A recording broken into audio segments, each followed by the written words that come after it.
And the recording has begun. Just wanted to make people aware that we are recording. So when you ask your questions, this will be recorded so people that can watch it later. I wanted to introduce our amazing workshop leader. I'm really excited. Drew and I met over a year ago, and he was an instant soul brother. He is a universal shaman initiate who's focused on healing himself and others through contributing to awakening and restoration of the wholeness of the whole planet. He assists conscious individuals to discover their soul's path and overcome roadblocks by helping them clear negative energies, emotions, limiting beliefs and programs as they rewire themselves to new vibrations. He is amazing. I have used his services myself, and I can't recommend him enough. Welcome, Drew. Thank you so much, Jenny. And thank you all for being here, whether you're here live or watching the recording. I just really wanted to take a minute to just appreciate you for being here. Thank you, Reba. Thank you, AtoZ Healing Space, for having me here, giving me this opportunity to share, and for everything that you do. I mean, you know, there's always so many amazing events going on. So I really commend all of you over there, Angel, and, you know, just everyone over there making that happen. So just adding so much value to everyone's life. I love being a part of this space. So thank you so much, Jenny, for the beautiful intro. And I feel the same exact way. I know we met probably about a year and a half ago, not even, and instantly I was like, I know her already. So, and our friendship has ultimately led us to here we are right now today. So, yeah, so very, very beautiful.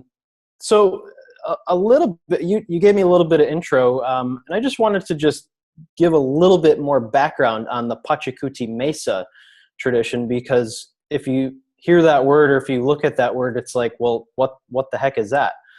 Pachacuti Mesa is, it literally means world reversal.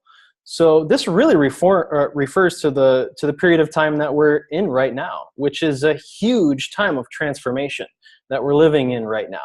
And so the Pachacuti Mesa tradition offers us a way to create an altar or a mesa, as we like to call it, to really, you know, as a self-reflection, a self-exploration for your own personal transformation. And as a result, as you're personally transforming, and we'll get into more of this as we work together, you're transforming the world. So it starts right here.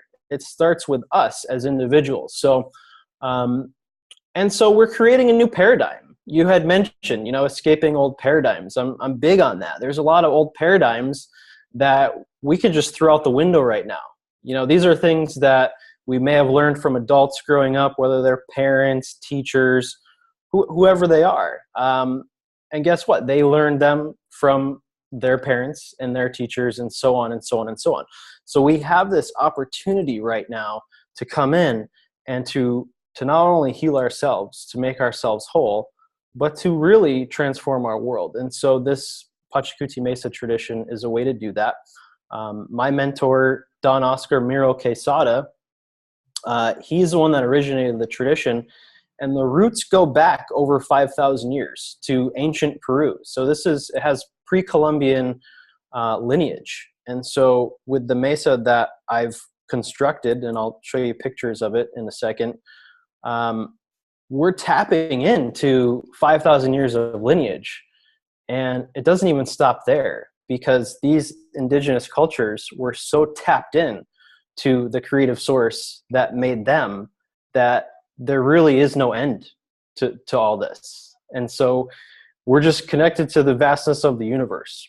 And again, it starts right here. So that's a little bit more on that tradition. It's absolutely beautiful. So what I would like to do to get us started is to really just take a minute to become centered. Just close your eyes for a second and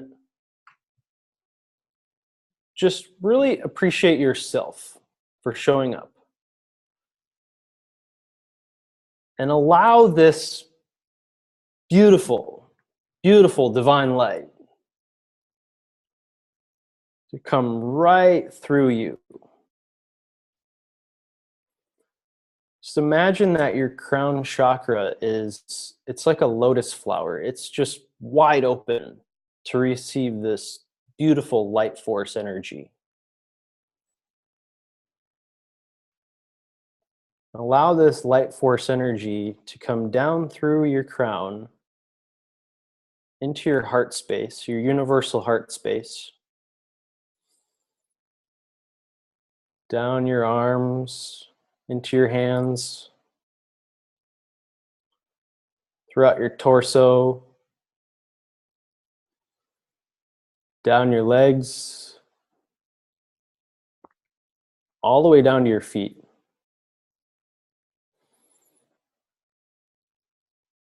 Until your whole entire body is filled with light. This is your true origin. You are light. It's where you come from. It's who you are. It's where you will return.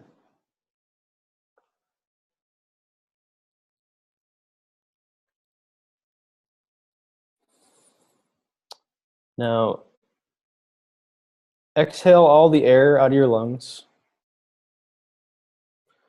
I'm going to have you breathe in to the count of 10. So take a slow 10 count breath in. Hold that breath for another 10 seconds. Let it crystallize.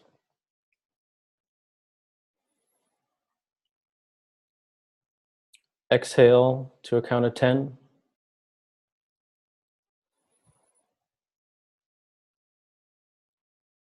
Hold for 10 seconds.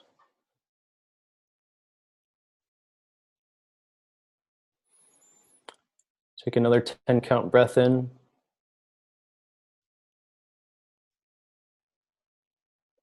Hold for 10 seconds.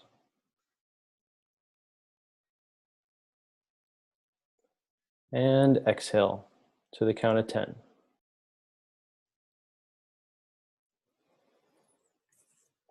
When you feel ready, you can open your eyes.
Okay.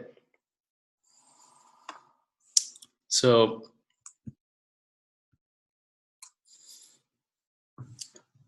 we're all light.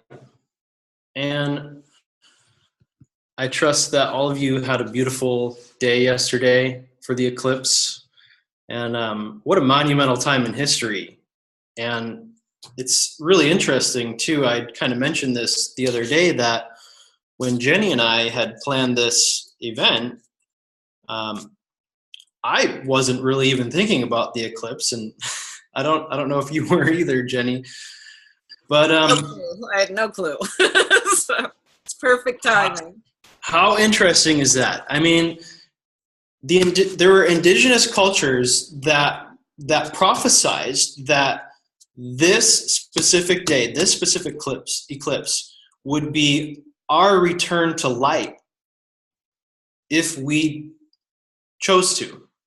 Okay, so we can either choose the light or we can choose the darkness. And so we know life has both. It has contrast. Frankly, it's a huge reason of why we came here, to experience both. But how fitting is it that we're here today, the day after that monumentous occasion, however you spent that time, whether you were viewing it or maybe you felt called to go inward and meditate and just kind of be, we're here today, and I can feel the energy. It's just so beautiful. So I wanted to touch a little bit on this as far as death and rebirth are concerned, because as we get into shamanism, you have this death and rebirth aspect of it. So it goes beyond, when we're here in this life and, our body dies and we're reborn again, we're reincarnated. We really have a chance to be reborn every single day. And we can actually take that a step further, and we can be reborn in every single moment too, where every moment is a sacred ceremony. Now, there's many shamans that will believe that we go through different stages of our life. And so through these stages, we have an opportunity to be reborn, to illuminate to the next phase, from birth to, our first love, to having children, to coming of age and having that wisdom, reaching the sagehood, so to speak.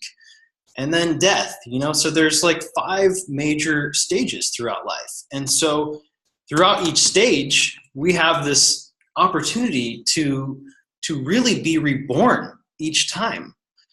And what's fascinating is if we choose not to be reborn, if we choose to stay in one phase when the next phase really is calling us, but we're not listening, we can create so many different imbalances for ourselves, or even disease. So it's to heed the call. It's to really be reborn, not only in these different phases, but when you wake up in the morning or the day after the eclipse, you're a whole new person. You're a different person than you were yesterday or last week or a year ago or 10 years ago, right?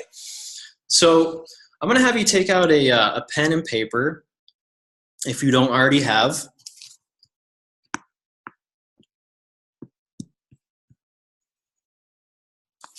And there's 2 very powerful aspects that really, really make a huge difference on our world. And those 2 things are love and intention.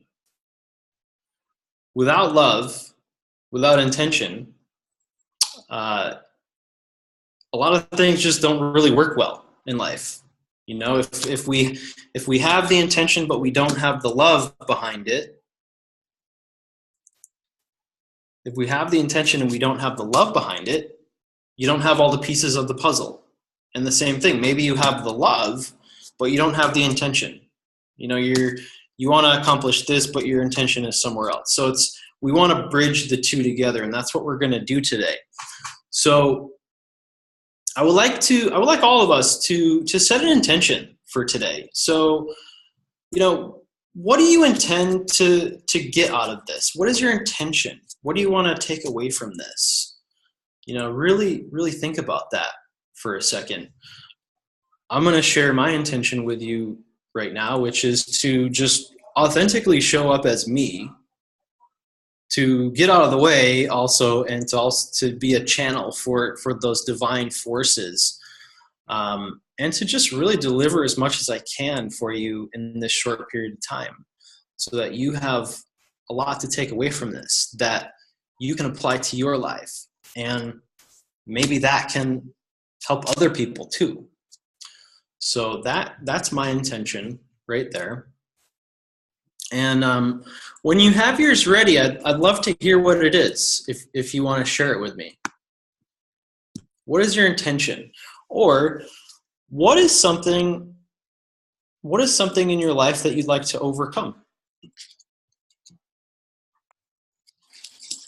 Drew? Jenny. My intention is for peace and flow and just to be in this. I've heard too that this is kind of the new age, the age of Aquarius, and really to be open to getting myself out of the way and my limits and just opening up to whatever the world has in store for me and to serve to my greatest capacity. That's so beautiful. Thank you. If anyone else wants to comment, either raise your hand and Drew can unmute you, or you can type something in the chat box.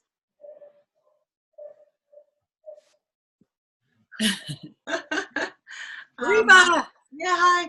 My intention is always, I'm on this healing journey, so my intention is always to be healing the whatever limitations, whatever sense of separation there is, to live more fully in the wholeness and connection to source that I am. Beautiful. Thank you. Thank you.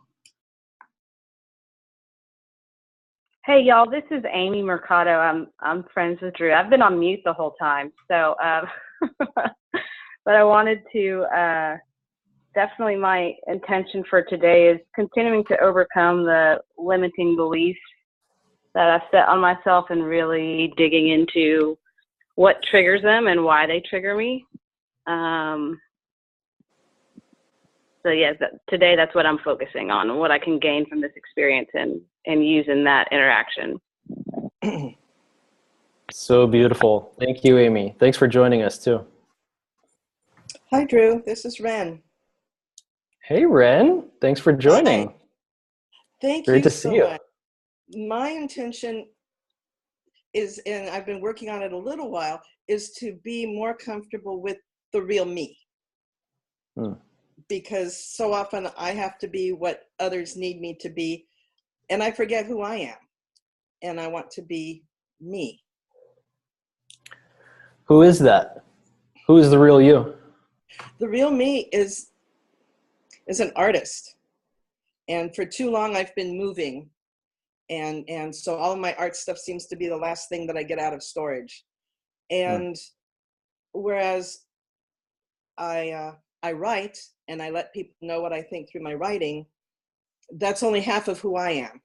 And I need to bring the two together. So that's kind of been what I've thought about the last few days, actually. Beautiful. Thank you. Love what you're up to. Drew, there's a few on chat. Did you want to read those? Can you see those? Yes. Let me check it out. Okay, so we have authenticity for sure and clarity. So that is Antonenko. Did I say that right? Beautiful. Authenticity. That's beautiful. Yeah, same here, just authentically showing up, I mean, so often throughout our lives, we're taught how to be and who to be and be like this, don't be like that. And so, yeah, authenticity, like we are all channels of that divine substance, just allowing that to come through and stepping out of the way, we can authentically show up. So thank you for sharing that. Okay, and so Francis mentions, my intention is to take away something which will enrich my daily spiritual practice and also share anything which I find striking with my own Facebook group, with your own group on Facebook. Beautiful. Yeah, spiritual practice for sure.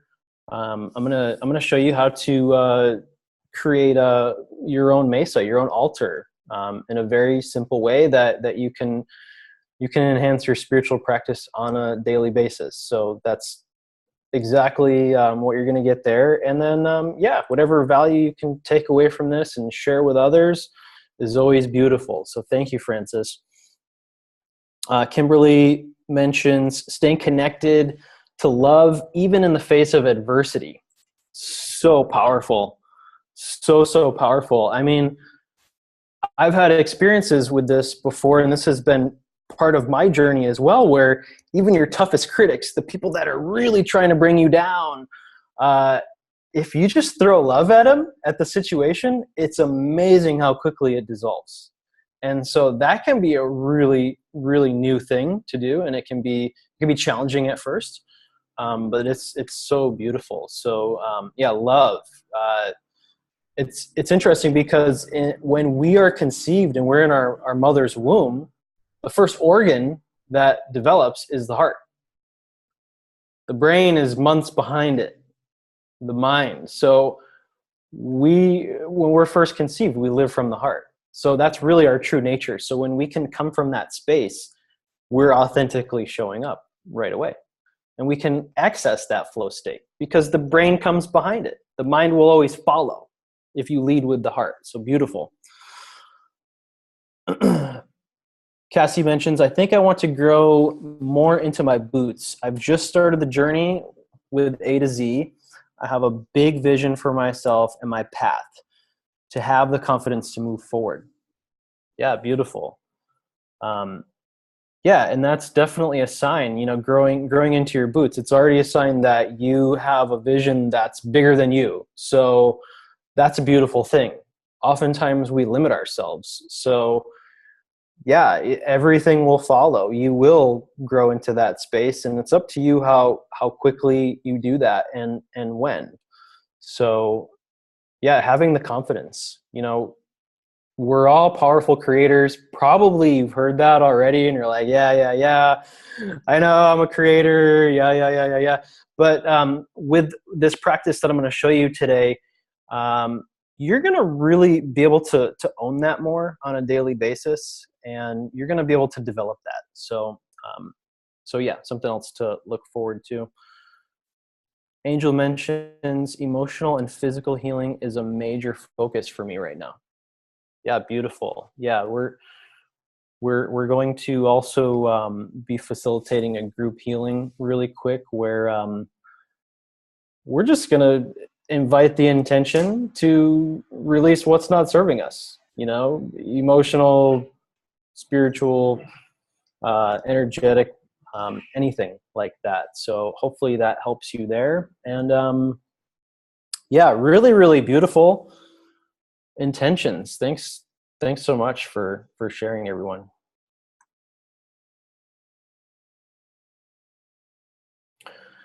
Okay, so I just want to touch a little bit on shamanism real quick. And this is the thing with shamanism. If you ask 10 different people what shamanism is, you'll probably get 10 different answers. So I'm going to just share with you my personal take on shamanism, and I allow you to open it up and define it however you feel like it is for you. Because one of the most important keys here is that there's no right or wrong way. A lot of times in life we get caught up in there being a right way and a wrong way to do things. And no, you just do it according to you, because your inner being, the inner being that you're going to connect more with, is never going to lie to you.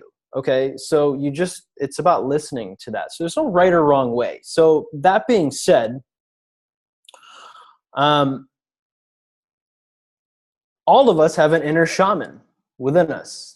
If you're here on the call right now, or if you're listening to the recording, guess what? You have inner shaman in your DNA. Otherwise, you wouldn't even be here. So that much we know. And so, the human DNA is typically only functions at a third of what it actually could.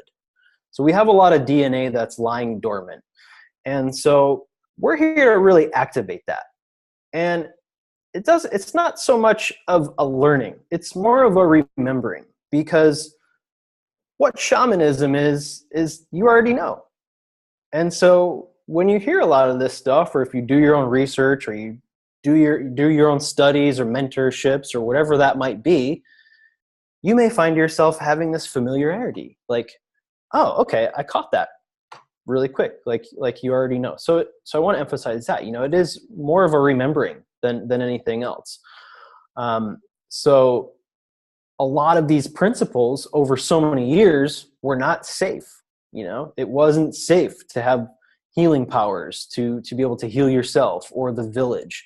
There were, cultures where people felt threatened by that. Like, oh, are you a witch, or are you going to do something to me, or whatever it might be. So we've hid a lot of this. And so now is the time to activate it, because here we are in our world around, which is absolutely beautiful, but there's a lot of chaos. Okay. And so while we're here remembering who we truly are, we heal ourselves. We become whole. And as a result, the world becomes whole. It doesn't have to be any more complicated than that. I used to make it so complicated. I was overwhelmed by all the problems in the world, and I would turn on the news in the morning, and that was pretty much it. My day was shot, because I would be so depressed and living from a state of fear that I couldn't even do anything for myself. And so there's a lot of people in the world that live like that. Now I don't look at it that way. Thank God. Because it really is up to us. It doesn't have to be an overwhelming thing. So whether that's doing a 5-minute meditation or a 10-minute yoga, or waking up in the morning, setting your prayers, setting your intentions, you're doing something for yourself. And in effect, it benefits everyone else. So shamanism, it's really tuning into the natural ways of the universe. Okay. It's living in harmony with all living beings. It's, hey, I'm no different than a blade of grass. Okay. It's living, right? So, that black widow spider that I found downstairs that I relocated to the empty lot next door. I mean, I have a 4.5-year-old daughter, and, I don't want it to come and, who knows? I don't want my daughter playing over there. So I, instead of killing the spider, relocated the spider. It's about living in harmony with all living beings. It's about remembering who you are at a soul level. The authenticity. That's been a common theme with intentions here. Showing up as you. Okay, so that's that remembering of who you are. Shamanism is light and dark. Okay, if we only focus on the light, that's great. We can do a lot of healing, but then we're ignoring the darkness in life. We're ignoring those dark moments where, something happened that was really not an enjoyment, not a very joyous experience. But guess what? We learned so much from it on the other side of that darkness. So, you know what? Maybe I don't feel motivated today. Maybe something's pulling at me. Maybe there's some kind of darkness. Well, instead of ignoring that, how about I feel into it? And what does this really mean? And how can I transform it? So there's a light and dark to shamanism. And it's not in a bad way. It's just really looking at our world the way it is. There's light and dark. That's why we're here. Energy is always flowing too. So, I just want to really, emphasize this. Energy is always coming and going. We're always giving and receiving. These are codes going back and forth. So right now we're exchanging codes. I'm exchanging codes. You're exchanging codes. We're doing this through our conversation. It's a beautiful thing. This whole process really benefits all of us to remember who we truly are. And also that the way that I like to operate is that we're all teachers and we're all students. So contrary to a lot of, organized religion and how most governments and corporations operate with one figurehead at the top, speaking down to everyone, we have this beautiful circle space that everyone has an opportunity to be a teacher and a student. I'm learning just as much as you are, and vice versa. So, And service to the 7 generations. Shamanism is service to the 7 generations. So if you're not familiar with the 7 generations, there's many indigenous cultures that would look forward 7 generations for every single decision that they made. Okay, if I go left or if I go right, how is this going to affect the next 7 generations? Because ultimately, they're going to die at some point and they will be reborn. And a lot of times we're reborn into the same families. You know, a lot of times our children end up being our grandparents and vice versa. So 7 generations, you know, looking forward, you know, because right now, all of us, we are the 7th generation. Okay. We're the result of the last 6. And so now our children are the first of the next 7. So how we teach them and how we spend every moment with them is ultimately going to echo out for 7 generations. So shamanism is always in service to the 7 generations. And that every moment truly is a sacred ceremony. And I'm going to quote my amazing sister, who is also a shaman, Mishi D. Matthews, for that piece right there. Every moment is sacred ceremony. So I wanted to ask you really quick, where do you see your inner shaman emerging in your life right now?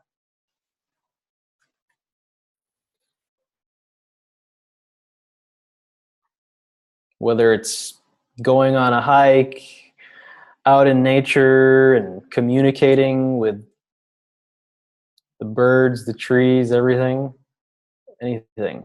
Where do you see it? I'll go, Drew. All right, Jenny.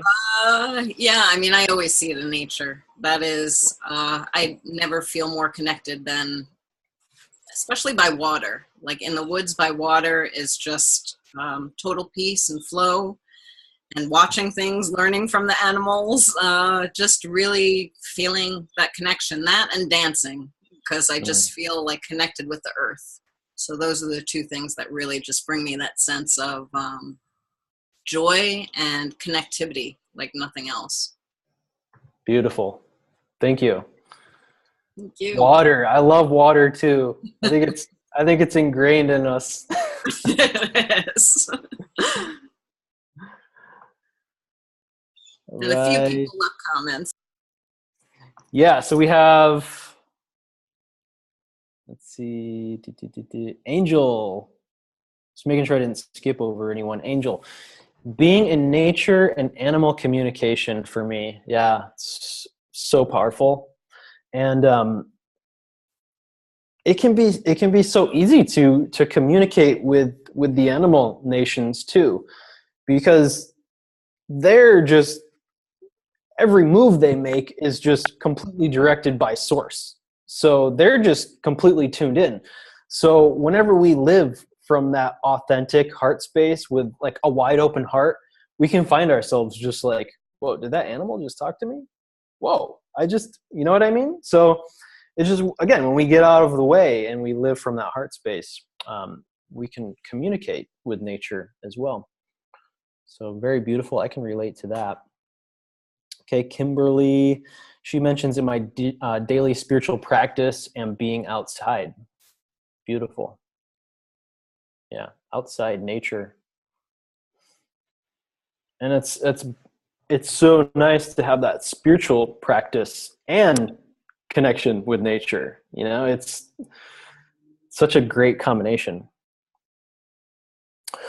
Frances mentions that she went through the experience of cancer recently, and she sees that an initiatory experience, which is still reordering my life. Much is emerging. Wow. That's such a beautiful take on it too. Like you're looking at it as an opportunity of growth. You know, there's a lot of people out there that look at disease as a death sentence. Why me? Why this? Why that? You know? And so feeling into it and and using it as a tool to grow. I so commend you on. That's so beautiful, Francis. Thank you. Reba, doing healing work. Yeah, beautiful. That's your shaman right there. I know you've been manifesting a lot of shamanism tools and people in your life right now. So Yeah, that's it's very awesome. funny. And red foxes, animals. I'm seeing crows. I mean, all kinds of animal things are coming to me now. So I'm feeling very connected, but mostly when I do like healing sessions, I'm doing this 100 Healings Initiative project that I started. And it really is me as a vessel, a transmitter. So I feel like though it's not the shamanic tradition, I feel like it's very, very related. Beautiful. So beautiful. Thank you. Love it. Okay. And then Antenanko mentions, yes, recognizing, acknowledging connections, glimpsing into the realms beyond the visible, listening with respect, others speaking through us. Yes, absolutely. Yeah. The seen and the unseen worlds, there's a lot of forces there. A lot of times when we feel all alone, in reality, we're like the rock star on stage, where we have like, all these angels and guides and, all these unseen forces with their lighters in the air, like, come on, let's do it. Come on. We have so much support everywhere. So it's so beautiful for you to acknowledge that. Cassie mentions animals and art. Nice. Animals and people sometimes. Oh yeah. You ever see that? You ever like look at someone, you're like, that's totally a wolf right there. You can see it. We all have our spirit animals, our tutelary animal guides, and there are allies. And there's different shamanic traditions, especially the one that I went through, where through a meditative process, you're experiencing a death and rebirth. And so you're in this dark cave. So here we are with the darkness. There's no light. And whatever animal shows up is the one that is going to completely dismember your body. Okay, this is a meditative process. And so after that, you take on the qualities and you walk side by side with this animal. And so very, very beautiful. Mine was, during my process, it was the eagle, which is very closely connected with spirit, amongst other things. Let's see, Jose, music, nature, meditation. Yeah, all beautiful, beautiful, beautiful. Yeah, when you're connecting with your authentic self, of course, yeah. Ren mentioned she needs to learn to communicate more using nature. Yeah. Yeah, and that's easy. You just spend more time in nature. Oftentimes we don't spend enough time in nature. Okay, Antonenko, power animals and dreams are big messengers for me. Olga, okay. Beautiful. Okay. All right, awesome, cool. Did anybody else want to share real quick? Because we're going to keep moving. Drew, I was just going to mention, this is Amy. Hey. I'm a big hiker, so of course I spend quite a bit of time outside, and I was actually lucky enough to be on a cruise for a little bit, but I have to say, even coming back and being able to get back in the woods for 2 or 3 hours a day, definitely where I feel the most connected, and I've realized that's where I started seeing the shamanistic side of me. So it's just been really recent in the last, I would say, 2 months that's really started bubbling up for me. Yeah, it's so beautiful watching your journey unfold, Amy. You are definitely a shaman. So love how you get to spend so much time in nature and create that for yourself. It's so beautiful. And so there you go. So everyone just shared on how their inner shaman is emerging right now. So I would like to invite you to spend time with all of that on a daily basis. So whatever it is, nature, animals, music, art, meditation, your spiritual practice, healing, whatever it is that's emerging right now, that inner shaman, spend time with it, develop a relationship with it, acknowledge it, okay? Maybe you acknowledged it as your inner shaman before, maybe you didn't. But either way, moving forward, you can develop this relationship, and it's only going to continue to unfold. So I want to just, again, touch on healing, and how important it is for us to really authentically live from who we really are at a soul level. You know, I had already mentioned as we become whole, our world becomes whole. You know, we find ourselves in service to others, whether it's our children, whether it's our friends, our family, clients, whoever it is, we can actually find ourselves when we're in service to others. Another thing is that we mentioned old paradigms. So we have this opportunity to create these new paradigms, and you do that by just really escaping the old and getting in touch with who you truly are. So I invite all of you to explore that, because all these things that you just mentioned, this is who you truly are. Okay. It's only going to deepen. You know, I remember being in high school, and the last 2 years, you have all this pressure to decide what you want to do for the rest of your life. At 16, 17 years old, you're supposed to know what you're going to do for the rest of your life. Okay. And you're supposed to know what college you're going to go to and all that stuff. And it was a very confusing time for me personally. I don't know about all of you. But if you look at our society, you know, we spend all this money on college, and I'm not saying that's a bad thing. So, you know, that it is what it is, but we choose these careers, and the average person changes careers 4 or 5 times. I don't even know what it is right now. But when you are who you truly are, there's no changing careers. The process only deepens. Okay. So that's why I invite you to really get in touch with that, to really follow that process, to live your dreams, whatever it is, to live your dreams, to heed the call of your inner being, because it's speaking to you, it's guiding you, it's never going to lead you in the right direction. Okay?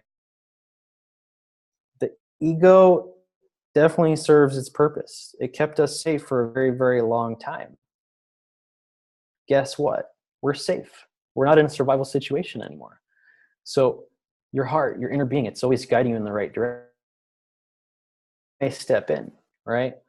How are you going to do that? Well, what about this? Well, what about that? And so I invite you to just politely ask it to really just sit in the back seat, because spirit is never going to guide you in the wrong direction. Okay. And if it's okay, I'd like to just share a little bit about my journey real quick of discovering who I truly am. Would that be okay with everyone? Okay.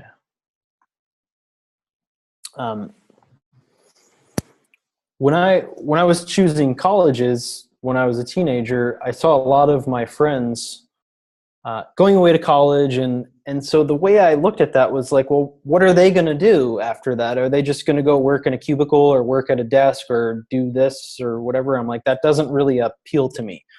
I was working in a restaurant at the time, and I absolutely loved the environment. I loved the, just, it was such a great atmosphere. It was fun. And so I decided to make a career out of it. I went to culinary school in Hyde Park, New York. And, that whole journey led me across the country, and, I was in Vegas, and ultimately I ended up in San Diego, and my wife and we started a catering business. And so we did that for 9 years. And, we really focused on farm to table. We developed a lot of relationships with local farmers. It's what I knew, cooking. It was like the only thing that I knew. And so we have really long lines. It was a successful business, but it really took its toll on us. It was a lot of work. I like to say we were a moving company that cooks because we were working so hard.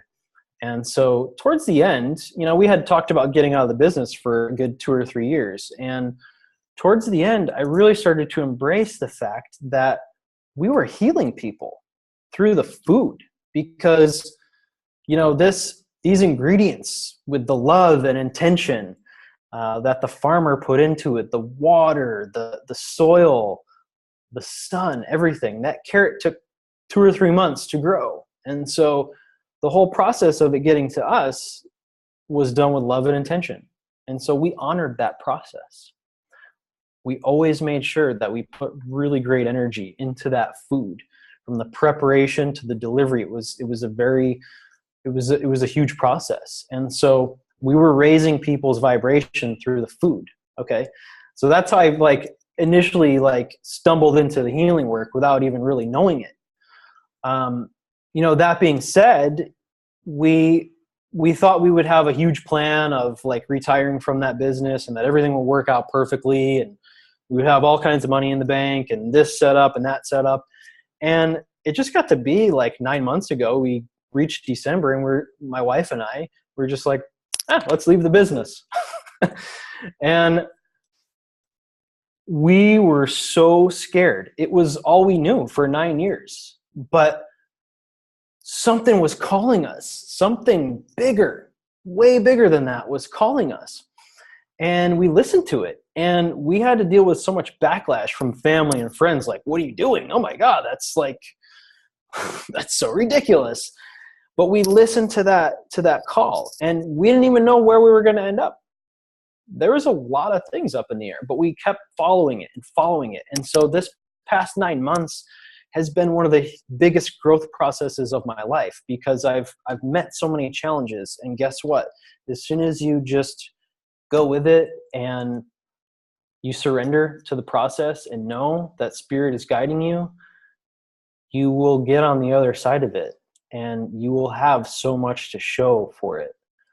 So throughout this story that I'm telling you, and it's still unfolding, here we are in Baja California right now, in Mexico. It is so beautiful because I was open to coming here. There's a lot of Americans that are scared to come down here. Oh, Mexico, it's dangerous. But I have met the most wonderful people my entire life here, right here. And so here we are. We're in a very small town. I'm out in nature. I have beautiful views of the mountains and the ocean. There's not a gas station, ATM, anything like that anywhere near. And it's just so beautiful. It's so beautiful because I listened to that inner call. So I'm telling you this story not to talk about myself. I'm telling you this story to heed your call. Where is it guiding you? And to listen to it, because it's not going to steer you wrong. And I'd like to just share a couple pictures with you, because we have this cool screen share option. So let's see. Screen share. Okay. Okay, so you can see this. That's a view from our front yard right there. Lots of nature. We talked about nature. Okay, did everybody see that? And then wanted to show you the house that Spirit called us in as caretakers of. We totally manifested this house right here. It's a fixer-upper, but all the energy that we put into it turns it into what it's going to be. And so this house, the intention is to make it a healing space, not only for us, but for a whole community of people. Whoever feels called to be here, whether it's a retreat, whether it's a workshop, whether it's just hanging out for a couple hours. This is a healing space right here. True. For some reason, that picture's not showing up. Okay. Is that? Okay. Let me Probably I didn't hit screen share. Let me try again. Okay. That's How it. about now? Perfect. Okay, so that's our backyard right there. So, and we totally manifested this from following our inner guidance system. So, whatever you're looking to create in your life, it's totally attainable. So I just wanted to share that with you right there, to have you be a part of the process too. Okay. And am I still?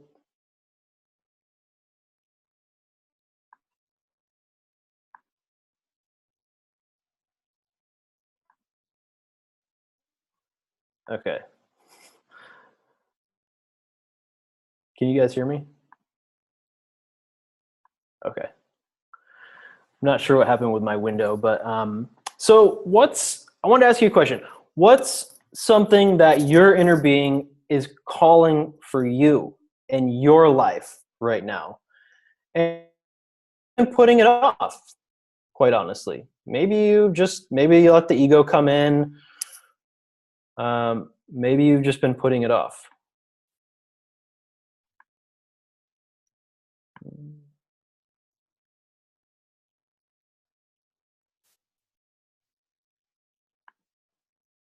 Okay.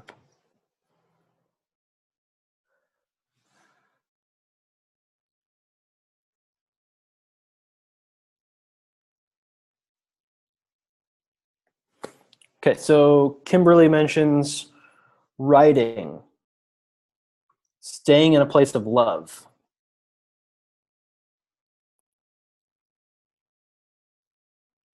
Okay. Anybody else? What is your inner being calling for you right now?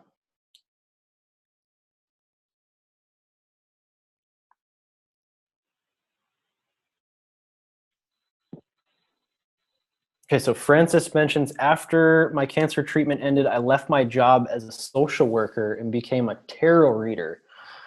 Wow, that's so awesome. Wow, that's so cool. I'm so excited for you, Francis. I really wish you the best on your journey. I do believe it's going to unfold perfectly for you. And I'm not recommending that anyone just walk away from whatever they've been doing for 9 or 10 years either. There's definitely a disclaimer here. You know, it's really, I don't want you to take that as advice or anything, okay? It's ultimately up to you. I need to finish my novel, Ren says. Started 5 years ago. Okay, perfect. Well, it's going to get done at the perfect time, because we're always in the right place at the right time. So perfect. So I'll go into a second part of this after I read all these responses. Frances mentioned she's being called deeper into her spiritual life. Yeah, absolutely. Yeah. Cassie, embracing fully who I am. I only seem to tell people about my true me when I trust them or I feel that they will understand. I still have that fear that people might overshadow me, but I'm still walking the path of my intuitive art.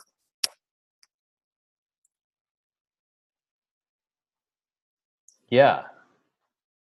Yeah, and so how can you embrace that and just fully open up to that on a daily basis, just knowing that it's safe and people are ready for it, you know? Even a lifetime ago or several lifetimes ago, people weren't really ready for it. So there's been a lot of repression. You know, a lot of us can come into this world with a lot of self-worth, rejection, things like that, you know, because these gifts weren't accepted until now. So I want you to also get comfortable with the fact that it's safe now, okay? There's people that you never would have thought are asking about what they call woo-woo stuff. So, so yeah, it's time to fully own it. It's time to fully activate it. Very beautiful. Anybody else?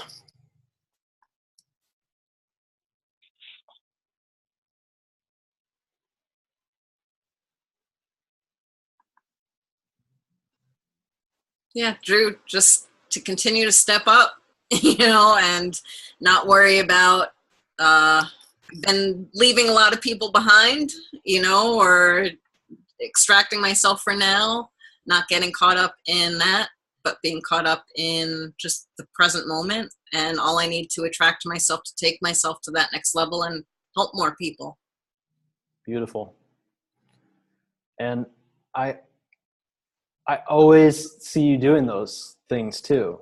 And it's so inspiring because I see you create so much, and I look up to you like a big sister, and it's very inspiring. So, and I share that too, because I'm not sure if I really share that with you, but also, maybe if Jenny didn't know that, maybe she wouldn't step up as much, but now she knows that I'm inspired by it. And so by you, everyone I'm speaking to right now, by you stepping in and stepping up, you're inspiring others because you're always in the spotlight. You're always on stage.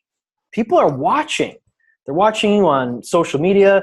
Your children are watching you every single moment. I mean, our nearly 5-year-old daughter is like saying all kinds of things, and we're like, I don't remember saying that, but I guess I had to have. So, I mean, people are always listening. So yeah, just it's time to really activate, step up, and own it.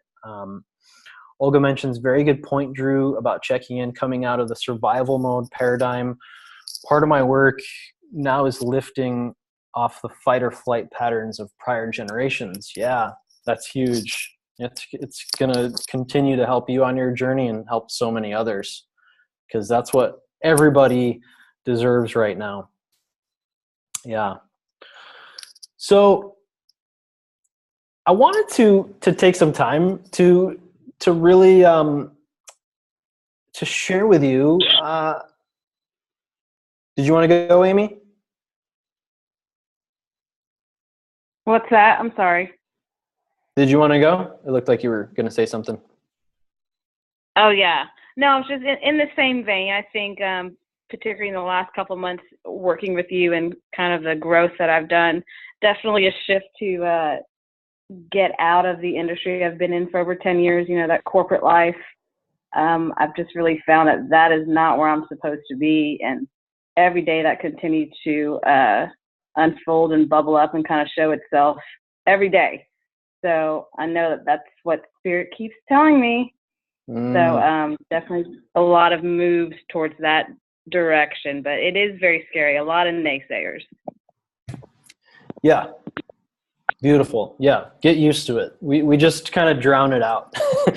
Well, because, this is another aspect of that. Everyone is coming from their own individual vibration, their own interpretation of life, their own vibration. We're all of separate vibrations. We have our own individuality. So if someone's giving you their perspective on your life, it's coming from their individual vibration, their perspective, which isn't you. So it's so important to love everyone for caring about you, and to just still stay true to that. So I wanted to cover and give you some tools on building your own sacred altar, your own mesa. Okay. And throughout this process of you creating your own altar, you really get to enhance your manifestation capabilities. Really, really experience that flow state where, you're calling in objects. You could use objects that you already have, or you could say, hey, I want to call in, a beautiful crystal or a stone or a feather or something. And when you set the intention, Spirit delivers, because not too long after you set that intention, you better expect that object to be right in your path when you walk outside, when you're on that hike. So guess what? When you start this with your altar, this can be applied to all areas of your life. What are you looking to overcome? What are you looking to manifest? Okay. So this altar, it really helps us trust the power of intention in every single moment. because asking it is given, as long as we get out of the way. So all objects contain energy too. So here are some examples here are some examples of some objects. Let me just show you mine real quick. And this is a really basic setup. We just moved into this new space, and my altar is ultimately going to take up probably like half of a room. But this is also great to show you a basic one too, because we don't want to make it complicated right now. And can everybody see this?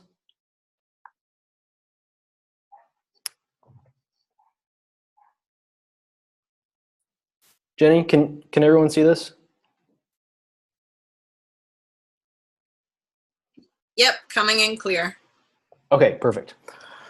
So here are some examples of objects that you could place on your altar. And so I would recommend starting off by, where is your sacred space?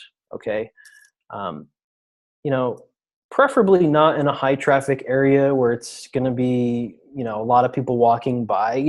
Really create your own private sacred space. Okay.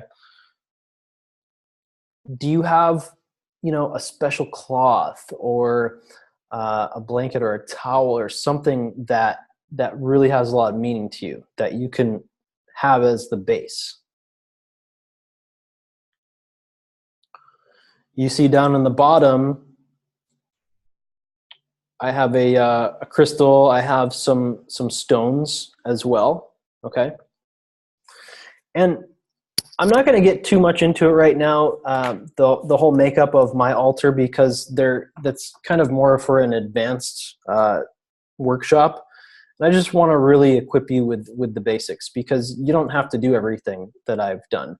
But there is symbolism in a lot of these objects. So, we have 5 directions covered here. So we have the south, which is represented by earth, by the stones. Okay. This is our sensing. This is our body. Over in the west, we have the mother moon, which is the water element. This is our heart. Okay. So maybe you have a beautiful shell that you've had for a while, and so it's calling you to go on the altar. Maybe it's a feather like we have in the north. The feather is that intuiting, it's spirit. It connects us to that divine source. That's what birds do. The eagle, the condor, they take our prayers and our messages and they deliver them to spirit. Okay. Notice there's a candle in the east. Okay. That represents the fire element, the sun, the mind, the thinking. Okay. And in the middle, I have my most prized possession. That's our center. That's our presencing. That's our sacred rainbow. That's ether. That connects us to all that is. Okay. You can see I have a few Buddhas. I have a beautiful hummingbird. So these are just examples of pieces. I have a bell as well, because I like to, the bell actually wakes these pieces up. They all hold different energy. And so a bell is traditionally used to call in the spirits, the good spirits. Okay.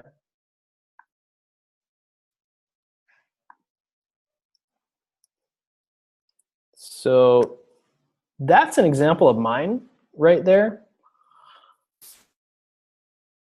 And I invite you to really to make it your own, to make it unique. Okay. This altar is going to be a reflection of you. And so when you connect with it, on a daily basis. You set up your daily rituals, whether you're spending 5 minutes there or 20 minutes or an hour, you're doing your meditation or whatever, these pieces become a part of you. They're your mirror, okay? So now they're helping you become whole. If you're doing healing work, you can use them for your healing work. You know, they all contain their own sacred energy.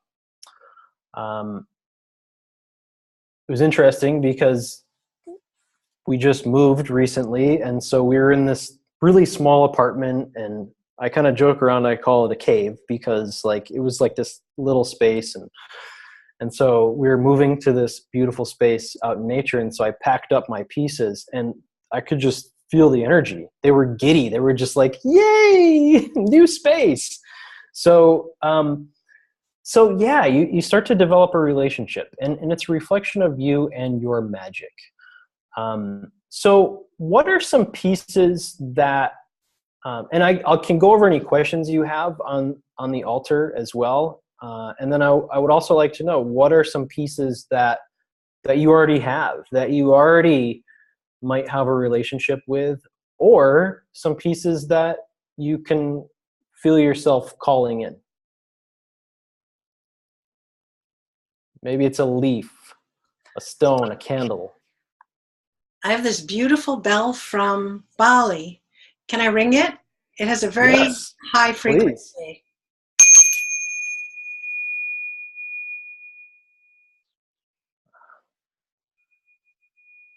And I always ring it before I begin my work. And I have a informal altar. It has, it sits on my desk, but it sits on its own little mat. I have many little symbolic pieces like that. And then before I do a healing session, I have a box that contains the special cloth. Because I'm working in a really small room, I don't have it always out, but it's sort of a little picnic basket full of altar things. So I bring it out, and then I put the bell on that cloth, and I've got crystals and other beautiful things that I use. Yeah. Oh, that's so beautiful. Yeah. Can I ring my bell too, real quick? Please.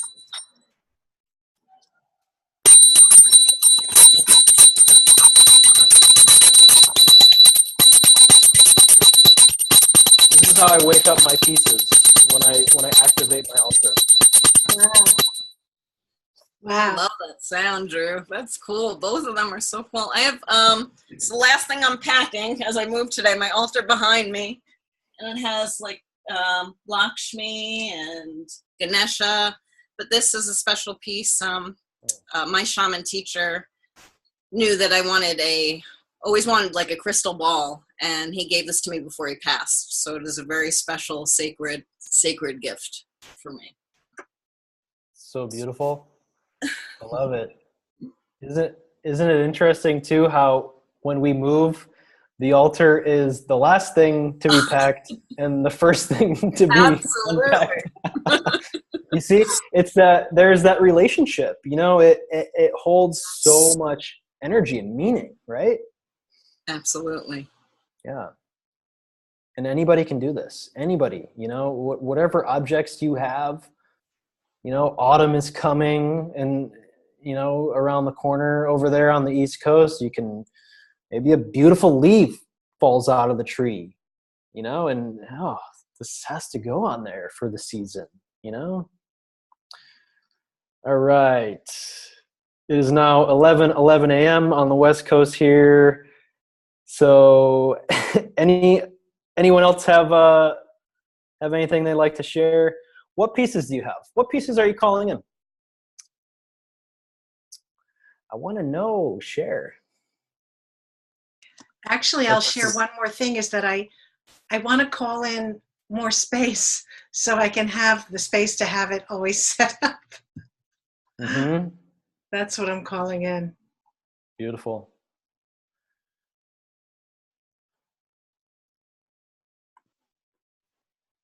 Drew, there's a couple on the board too.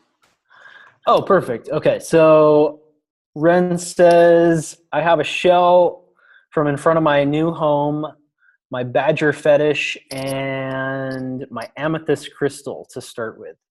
Beautiful, beautiful. Yeah, so you have the shell, you have that water element, which is the mother moon. You have the animal spirit. You have the earth, or we call Pachamama Gaia, which is the amethyst crystal. So beautiful. Nice. Francis, I love crystals, and I have a beautiful green Ganesha who arrived in my life. Okay, I'm interested to begin collecting feathers. Nice. I'm forever picking up sticks and stones. Yeah. Sticks and stones may break my bones. Yeah. I admittedly pick up stones everywhere I am. My sister just went to Peru for 11 days, and I'm like, if you see a stone calling my name, please pick it up. Sticks. Yeah, my daughter is always picking up sticks. So Kimberly says she's deeply drawn to stones. They work really well for me. Sometimes birds will leave me feathers too. These are always special. Yeah. Beautiful. Yeah, feathers are so beautiful. Where we live here, there's hawks flying over quite frequently. And I walked outside the other day, first thing in the morning, and I just felt so in alignment that day. And I walked outside first thing in the morning, and there was a hawk feather right outside. It was just beautiful. Okay, Francis. Oh, you have a bell too. Cool. See? Cassie says she has a dragon necklace. Awesome. That's made from antlers. From antlers and sheddings from lava stones. Nice. I want to see that. A dragon egg and a few art pieces and a white tiger. Man, we're going to have to do a follow-up call when everybody has their altars. This is cool. I want to send me pictures or something at least. Dragonflies. Go ahead, Reba. I was going to say we could do, in the members forum, we can start a post and have everybody share pictures it's called the AtoZ members forum, the members group. Yes, let's do that. That's awesome. Love it. Look forward to seeing all these. Angel is mentioning that she's always calling in dragonflies. Those are so beautiful. She's going to call in more space as well. Kimberly, she has a beautiful bell. Yeah, the bells are so magical, and they're each individual bell is going to sound different too. It's so cool. So post a video of how your bell sounds, because I want to hear that too. Cassie mentions that she bought a lovely original art piece that she's looking forward to putting on her wall again. A tiger, jungle queen. Nice. Yeah, dragonflies. Yeah, dragonflies are so powerful. I was sitting at the breakfast table the other day, and there was a dragonfly just right outside the window, just like watching us. Really, really beautiful creatures. Awesome. So anybody else real quick before we get started? And feel free to ask any questions that you have too on creating an altar, because I think we did cover a little bit of ground. So if you feel like you wanted more clarification on anything, again, there's no right or wrong way to do it. It's however you feel.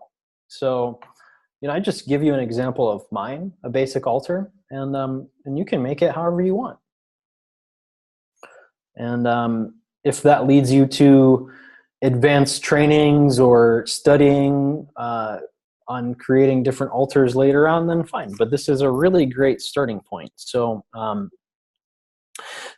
with this with this altar, again, you create your daily rituals. And so our life, it's made up of our daily rituals. It's what we do every moment. It's what we do every single day that makes us who we are, right?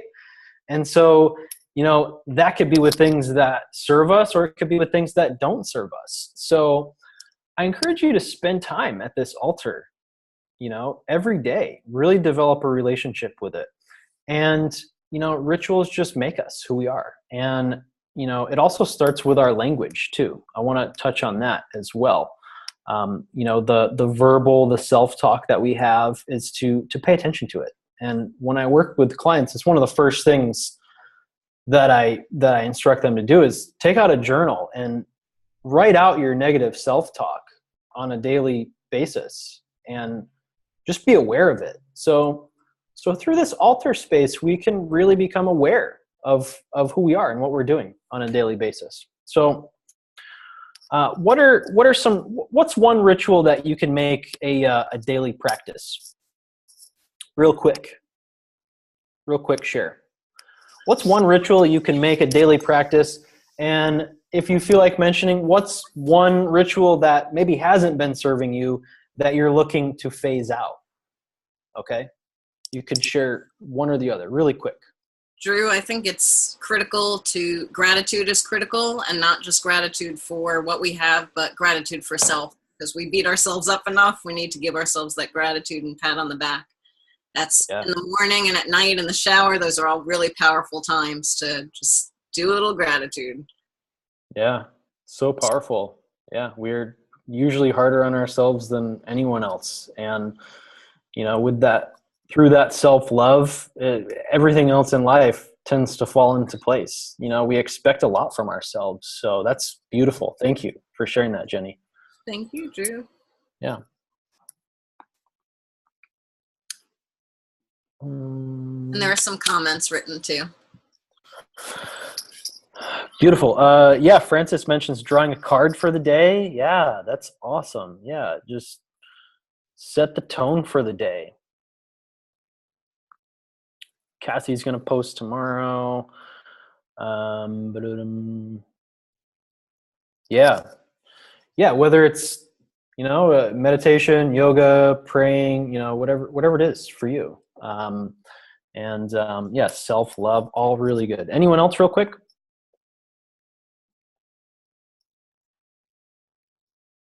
Okay. Beautiful. So, along with this altar space, and as we continue this journey of remembering ourselves, we strengthen our intuition. Okay. That comes along with it. And so you may or may not already know that there's 4 major intuitive abilities. And so we typically have a dominant and a subdominant. So there's clairvoyance, which is seeing, that sight. We call that in my lineage, we call that your vista, the inner sight, that shamanic sight, being able to see things that maybe not everybody else does. There's clairsentience, which is, the ability to feel, maybe you can feel other people's emotions, or you can feel their joy or their pain. Okay. Just receiving messages that way. Clairaudience, which is, hearing, when you have spirit or your guides will speak into your ear, maybe you receive messages that way. Or claircognizance, which is clear, just knowing, like that you know. It's just that inner knowing. So what are yours? Think of a situation where you were totally tapped in. You were tuned in. You knew what was going on. You were led by spirit. You were led by that inner voice. Maybe you were going to go right and you decided to go left. What was it? And as you remember these situations of where these different intuitive abilities came through, I invite you to strengthen them on a daily basis, because these are the ones that you're going to listen to. And you may experience all four of them, but you're probably going to have one that's way more dominant. So I'd invite you to listen to that one the most. That's where you're going to receive most of your messages with your vista, your shamanic sight. So, okay. What are your intuitive superpowers? Which ones do you have? Okay, so Ren says very clairsentient. Yeah, so you feel. Yeah. You're probably feeling some intense energies before that new moon, huh? Anybody else? I was. Woo, that was a doozy. Yeah, beautiful. So how can you transform that into your superpower? You know, that feeling, you know, to feel it when it's leading you in the right direction, because you'll know. You'll know if it's for you or if it's not. You can feel it. Okay. Yep. Anybody else real quick? We're going to be wrapping this up soon. Okay, Cassie, visual empath. So you see feelings. Life gives me stories. Yeah, beautiful. Okay, Francis, clear inner knowing, clairsentient, clairvoyant, strongest three. Yeah, beautiful. Yeah. So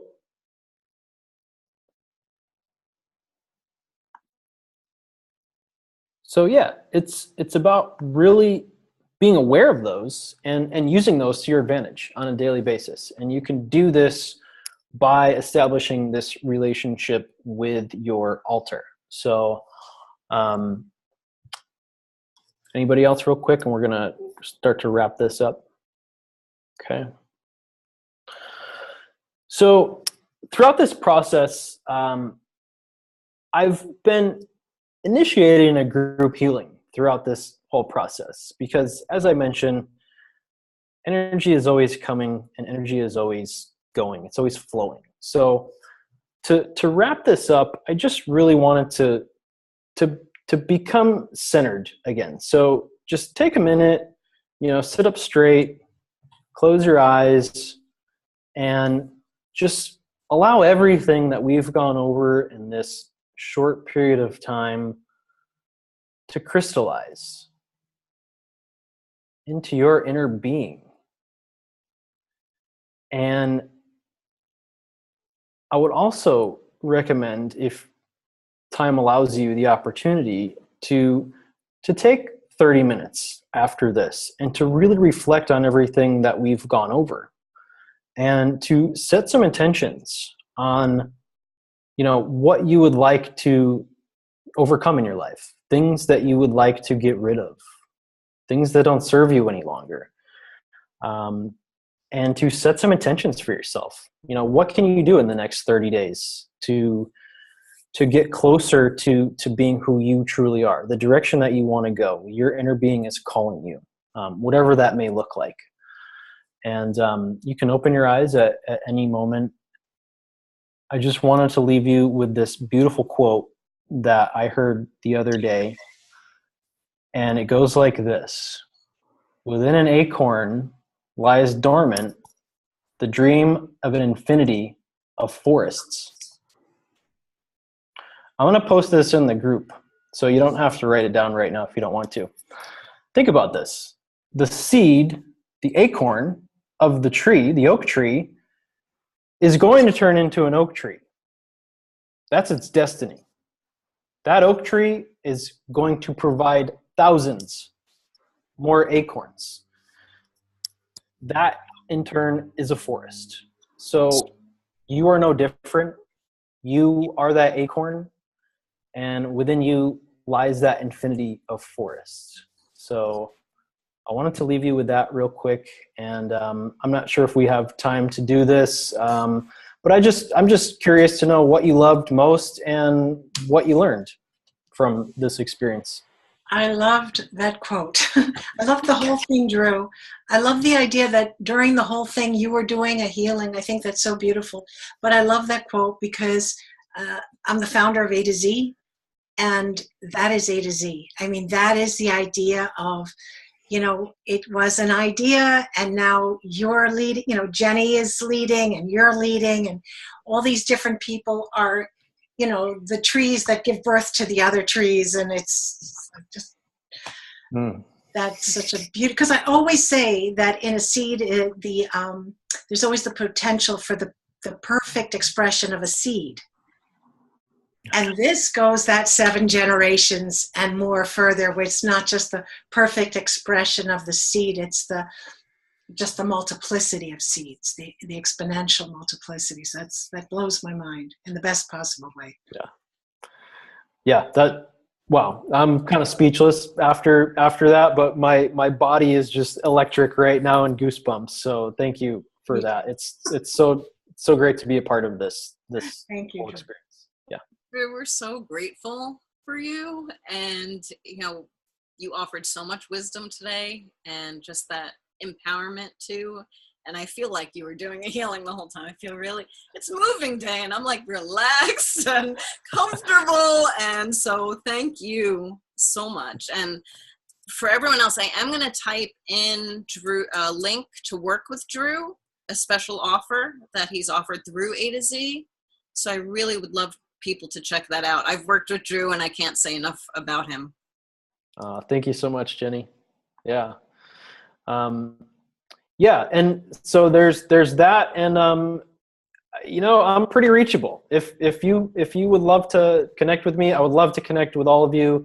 You can reach me on Facebook. You know, you can, I think my information is in that page anyways, but, yeah, I'm here in service to myself, to you, and to the planet. And so, if there's anything I can do to support you on your path, I'm so honored. And, you know, if you are looking for any information on like advanced shamanic courses, I have an amazing mentor. And so if that's something that calls your name too, I can provide you with that info as well. So could I just share one last picture real quick? Absolutely. Absolutely. Go for it, Drew. Because I just remember that I forgot this one. And this is like one of my favorite ones. Where is it? Now I'm not seeing it.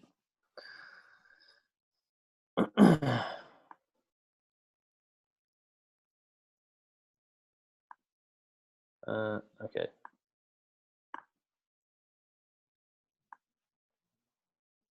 Let's see. Let's try this again.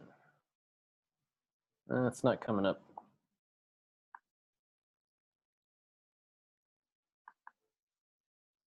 Well, maybe I don't have it then. It's I'll post it in the forum. How about that? That's great. I'm going to add the link to your to working with you here in the chat. So I'm doing that now. There we go. It's just bit.ly.com, AtoZ Drew. Ah, there's your picture. Thank you, Reba. Yeah, so this is a beautiful sacred land right down here in Baja California, and it turned out this was one of the reasons why I was drawn here, because I was like, okay, why am I going to Baja California? This is a beautiful sacred mountain. I've connected with it. I channel divine light through this beautiful space, and just been able to develop a sacred relationship with it. And Beautiful. I speak with it. It's told me about its history. There's a huge energy vortex there. I believe there's a pyramid in there. And so, yeah, I just wanted to share that with you real quick, because it just means a lot to me. So, and to just inspire you to connect with wherever you are as well. Thank you so much, Drew. Jenny had to run. This is her day, which is incredible. So there's so much going on, but we all kind of took the time to be here together, and it was just so beautiful. Thank you so much. Thank you to all who are here now and who will be listening to this via the recording. Thank you so much, Reba. Thank you, everyone, for being here. I look forward to connecting with you outside of this beautiful space. All right. Okay. Bye-bye. Bye.